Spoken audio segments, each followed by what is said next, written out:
নারীর সবচেয়ে বেশি ভালোবাসা যে পুরুষ পেয়েছে, নারীর রাগ, অভিমান, ঝগড়া, খুনসুটি সেই দেখতে পেয়েছে। নারীরা একটু এমনই। নারী যাকে সবচেয়ে বেশি ভালোবাসে তার উপরেই সবচেয়ে বেশি অধিকার দেখায়, রাগ করে, অভিমান করে, ঝগড়া করে। নারী সরলতার প্রতিমা হয়, আবার রাগের উপমাও হয়। সব কিছুই নির্ভর করে আপনার উপর, আপনি তাকে কিভাবে ট্রিট করছেন সেটার উপর।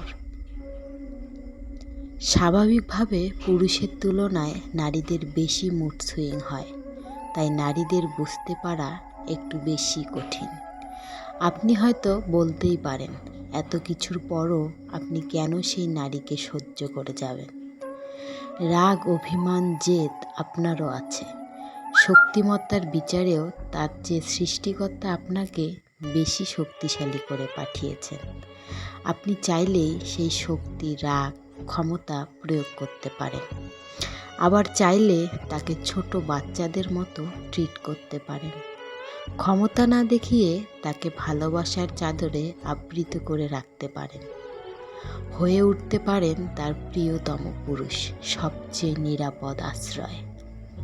বুদ্ধিমানরা তাই করে, কারণ তারা জানে নারীর উপর রাগ, অভিমান, কঠোরতা দেখিয়ে নারীর কাছ থেকে সব কিছু আদায় করে নেওয়া যায় না। তবে ভালোবাসা দিয়ে নারীর কাছ থেকে পুরো পৃথিবী আদায় করে নেওয়া যায়। নারীরা এমনই হয়।